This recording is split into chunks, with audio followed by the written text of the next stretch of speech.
Hello student, अब बढ़ते हैं हम लोग अपने अगले टॉपिक पे जिसका नाम है इलेक्ट्रॉन गेन एंथैल्पी। जिस तरीके से इलेक्ट्रॉन अनायनेशन एंथैल्पी में मैंने पढ़ाया था आपको कि इलेक्ट्रॉन रिलीज़ करने पर हमको एनर्जी देनी पड़ती है और जितनी एनर्जी हम देते हैं मिनिमम एनर्जी उसको हम लोग कहते हैं अनायनेशन एंथैल्पी। इलेक्ट्रॉन लूज़ करने पे बनता है केटायन। अब हम लोग बात करेंगे एनायन की। एनायन कैसे बनता है आप सब जानते होंगे कि कोई अगर गैसियस एटम है या कोई आइसोलेटेड एटम है कि लाइक क्लोरीन, उसको हमने इलेक्ट्रॉन दे दिया तो उसको इलेक्ट्रॉन देने पे क्या बनता है बेटा, Cl माइनस आयन, जो कि क्या होता है बेटा, क्लोराइड आयन। तो जिस तरीके से अनायनेशन एंथैल्पी में हीट देनी पड़ती थी उसका अपोजिट इलेक्ट्रॉन की एंथैल्पी में एनर्जी रिलीज होती है। ओके, अब किस मोस्ट ऑफ द केसेस में क्या होता है, एनर्जी रिलीज होती है, बट कुछ केसेस में क्या होता है, एनर्जी हमें सिस्टम को देनी पड़ती है, एटम को देनी पड़ती है, जो स्पेशली जो स्टेबल होते हैं, या हाफ फील्ड या फुल फील्ड। ओके, अब बात करते हैं हम लोग डेफिनेशन के बारे में। यहाँ पे लिखा हुआ है एनर्जी चेंज, एंथैल्पी चेंज। यहाँ पे चेंज का मतलब ये हुआ कि एनर्जी दी भी सिस्टम को, एटम को दे भी सकते हैं, या जो एटम है वो इलेक्ट्रॉन गेन करते समय एनर्जी रिलीज भी कर सकता है। तो इस चीज़ को बहुत ध्यान समझिएगा कि अगर कोई गैसेस एटम है और वो कोई इलेक्ट्रॉन एक्सेप्ट कर रहा है, आप जानते हो कि जब भी कोई एटम इलेक्ट्रॉन एक्सेप्ट करता है तो वो एनायन या निगेटिव आयन बनाता है। ओके, तो अगर कोई एटम इलेक्ट्रॉन गेन कर रहा है, इलेक्ट्रॉन गेन करने के बाद निगेटिव आयन बना रहा है, तो उस समय जो एनर्जी चेंज होती है उसी को हम लोग बोलते हैं इलेक्ट्रॉन गेन एंथैल्पी। ये ध्यान रखना कि इलेक्ट्रॉन गेन एंथैल्पी पॉजिटिव भी हो सकती है, निगेटिव भी हो सकती है और ज़ीरो भी हो सकती है, but most of the cases में ये निगेटिव होगी। ओके, अब एक चीज़ और ध्यान रखना बेटा आप लोग, एक ये सिंपल सा वर्ड है डेल्टा एच, सिंपल सा एक ये क्या कह सकते हैं नोटेशन है डेल्टा एच। डेल्टा एच को चेंज हम लोग कहते हैं चेंज इन एंथैल्पी या चेंज इन एनर्जी। या तो ये पॉजिटिव होगा बेटा या ये निगेटिव होगा। ओके, ये दोनों वर्ड याद कर लो आप, सॉरी दोनों पॉइंट याद कर लो। पॉजिटिव तब होगा बेटा जब एनर्जी सिस्टम को दी जा रही होगी, ठीक है। जैसे एंडोथर्मिक रिएक्शन पढ़ा होगा आपने, अनायनेशन एंथैल्पी में मोस्ट ऑफ द केसेस जो होते हैं वो एंडोथर्मिक रिएक्शन ही होती हैं बेटा, उनमें एनर्जी दी जाती है। तो जब भी एनर्जी दी जाती है तो उसके लिए हम लोगों को डेल्टा एच पॉजिटिव लेना पड़ेगा, दिखाना पड़ेगा। और अगर हम लोग बात कर रहे हैं इलेक्ट्रॉन की एंथैल्पी की जिसमें एनर्जी प्रोड्यूस हो रही है, एक्सोथर्मिक रिएक्शन है, तो वहाँ पर डेल्टा एच जो होगा वो निगेटिव होगा। ओके, मैं आपको एग्जांपल देता हूँ और एक अच्छा सा, देखिए ध्यान से। मान लीजिए कि दिया हुआ है delta H is equal to 3 kilo joule per mole. Okay, और एक दिया हुआ है, सेकेंड ये केस है -5 किलो जूल पर मोल। अब दोनों में क्या डिफरेंस है बेटा, पहला वाला पॉजिटिव है और दूसरा निगेटिव है। इसका मतलब जो पहला वाला है उसमें 3 किलो जूल पर मोल एनर्जी दी जा रही है, मतलब वो एंडोथर्मिक रिएक्शन शो कर रहा है, या ये कह सकते हैं जिसमें हीट चेंज हो रही है वो क्या हो रही है, हीट दी जा रही है एटम को। जैसे कि अनायनेशन एंथैल्पी के लिए हम लोग पढ़ते हैं एटम से इलेक्ट्रॉन को रिमूव कराने के लिए हमें एनर्जी देनी पड़ती है। अगर डेल्टा एच -5 आ रहा है इसका मतलब ये एक एक्सोथर्मिक रिएक्शन है, इसमें हीट प्रोड्यूस हो रही है। ओके, अब ये पॉइंट आप लोग समझना अच्छे से। निगेटिव साइन का, ये निगेटिव बेटा एनर्जी कभी माइनस में नहीं होती है ना। यहाँ पर प्लस माइनस साइन सिर्फ दिखाए गए हैं। आप कैसे जानोगे, अगर डेल्टा एच लिखा हुआ है तो आप कैसे जानोगे कि एनर्जी प्रोड्यूस हो रही है या रिलीज़ हो रही है ना। तो अगर माइनस साइन है इसका मतलब एनर्जी प्रोड्यूस हो रही है, प्लस साइन है इसका मतलब एनर्जी दी जा रही है। चलिए आगे बढ़ते हैं। ये एक और डेफिनेशन दे रखी है आपको कि when an electron is added to a neutral gaseous atom X to convert it into a negative ion, the enthalpy change accompanying the process is defined as electron gain enthalpy. Okay, वही definition आ गई।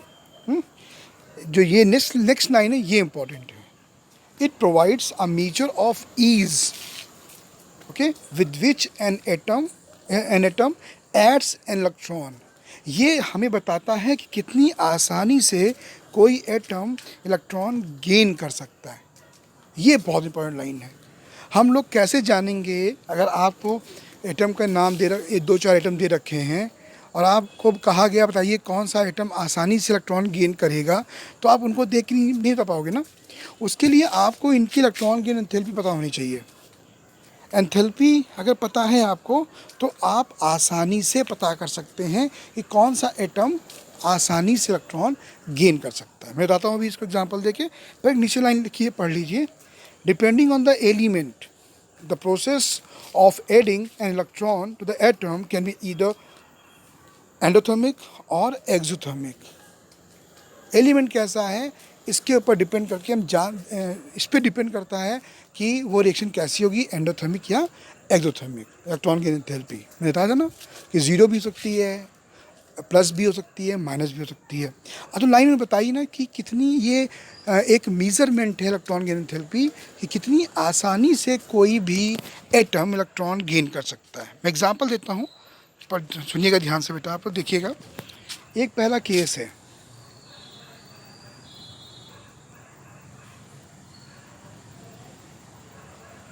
इस पहले case में जो delta H है वो है -3 kilo joule per mole. Okay. अब एक और केस है, सेकेंड केस। यहाँ पर डेल्टा एच है -5 किलो जूल पर मोल। ठीक। अब आते हैं थर्ड केस में। यहाँ पर है delta H is equal to -50 kilo joule per mole. अब माइनस साइन क्या दिखा रहा है? माइनस साइन ये दिखा रहा है कि कितनी एनर्जी प्रोड्यूस हो रही है। -3 का मतलब ये नहीं होता है बेटा कि हम एनर्जी निगेटिव में जा रही है ना, कभी पॉसिबल नहीं है ना। यहाँ पे माइनस साइन सिर्फ दिखा रहा है कि इतनी एनर्जी प्रोड्यूस हो रही है ना। एक और एग्जांपल लेते हैं हम लोग, नंबर 4 यहाँ पे लेता हूँ बेटा मैं, या मैं इसको ला देता हूँ और इसकी जगह पर एक एग्जांपल और ले लेता हूँ नंबर 3 पर, कि delta H is equal two plus का 15 किलो जूल पर मोल। अब देखिए पहले केस में डेल्टा एच कितना है -3, दूसरे केस में कितना है -5 और तीसरे केस में कितना है 15। इसका मतलब ये हुआ कि जो पहला केस है वहाँ पे जो एनर्जी रिलीज़ हो रही है वो 3 किलो जूल पर मोल हो रही है। सेकेंड केस में हम बात करें तो जो एनर्जी रिलीज़ हो रही है वो 5 किलो जूल पर मोल हो रही है। और तीसरे केस में हमको एनर्जी देनी पड़ रही है कितनी, 15 किलो जूल पर मोल। इसका मतलब इन तीनों केस में इलेक्ट्रॉन गेन करना सबसे ईजी किस में होगा, सेकेंड केस में, क्योंकि थर्ड केस में तो हमें एनर्जी देनी पड़ रही है ना। जबकि एनर्जी रिलीज़ जितनी अधिक और जितनी आसानी से एनर्जी रिलीज़ होगी उतनी ही आसानी से इलेक्ट्रॉन गेन किया जा सकता है। ओके। और थर्ड केस में तो हमको एनर्जी देनी पड़ रही है ना, ताकि इलेक्ट्रॉन गेन कर ले। ये उन्हीं केस में होता है जहाँ पर या तो हाफ फील्ड या फुल कंप्लीट फील्ड इलेक्ट्रॉन्स होते हैं और कॉन्फ़िगरेशंस होते हैं। तो आई होप समझ में आ गया होगा आप लोगों को कि जितना अधिक निगेटिव होगा, कि मैं कह रहा हूँ मोर निगेटिव है तो आप समझ जाइएगा मोर निगेटिव का मतलब है अधिक एनर्जी प्रोड्यूस हो रही है।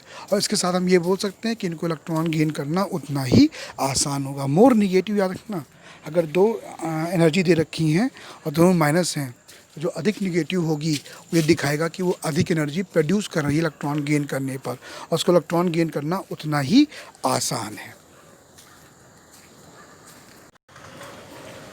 अब बात करते हैं बेटा हम लोग कि किन किन फैक्टर्स पे इलेक्ट्रॉन की एंथैल्पी डिपेंड करती है।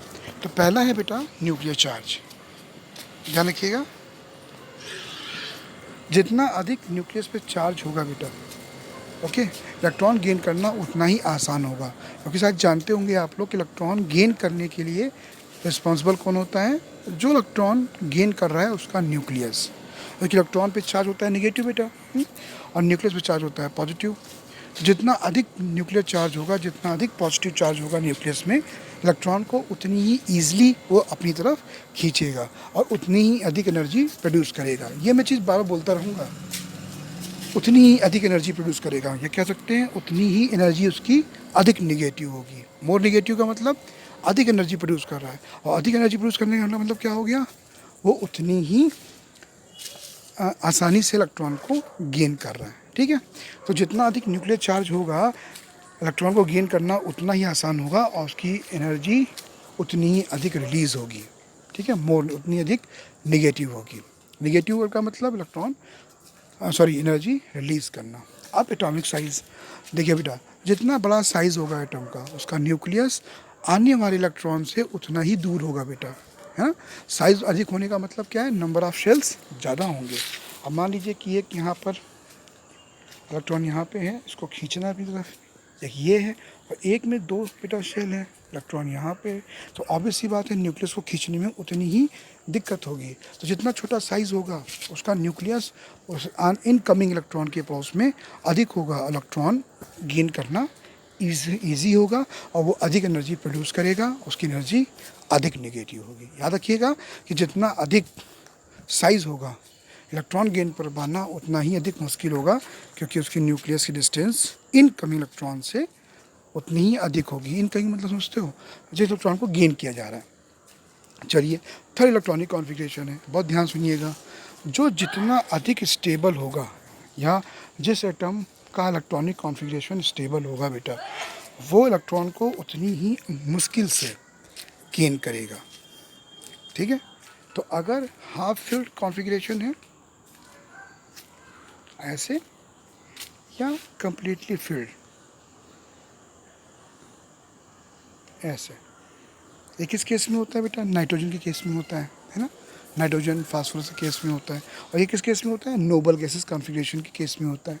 तो दोनों के दोनों, चाहे नाइट्रोजन हो और चाहे नोबल गैसेस हो, ये दोनों पॉजिटिव होते हैं बेटा।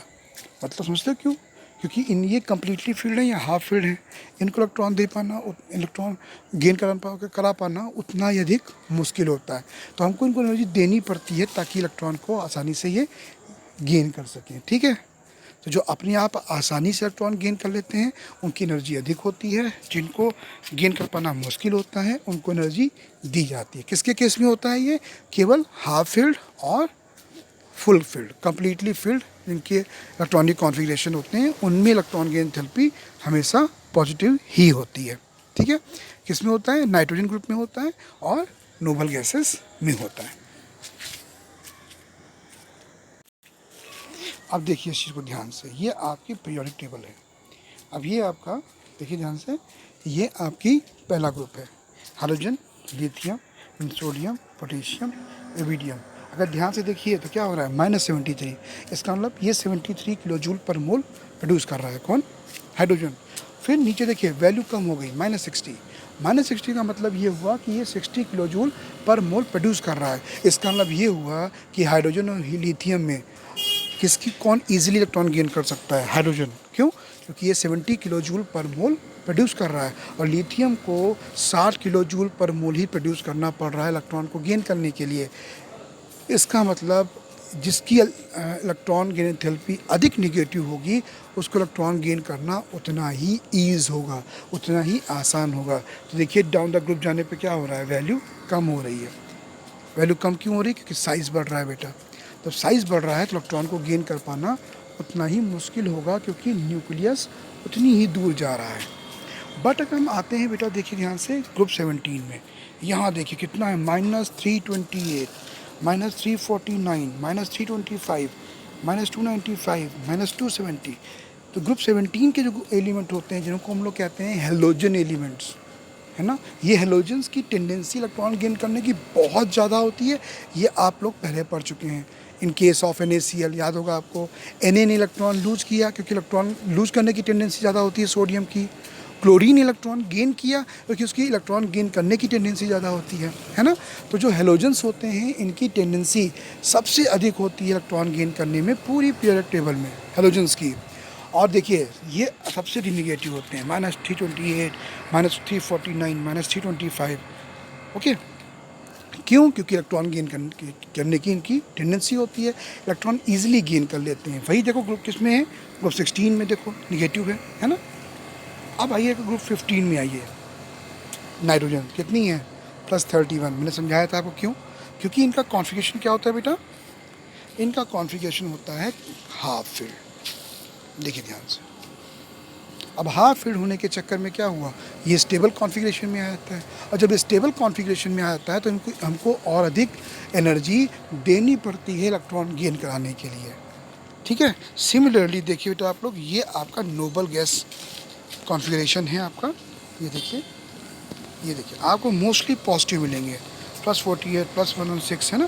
क्यों? क्योंकि ये क्या है, नोबल गैस कॉन्फ़िगरेशन है, और नोबल गैस कॉन्फ़िगरेशन में जो इलेक्ट्रॉनिक कॉन्फ़िगरेशन होता है वो कम्प्लीटली फिल्ड होता है, और जब कम्प्लीटली फिल्ड होता है तो हमको इनको एनर्जी देनी पड़ती है बेटा।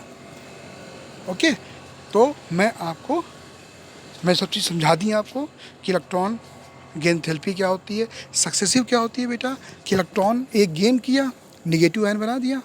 आपको याद होगा सक्सेसिव आयनाइजेशन थेरेपी।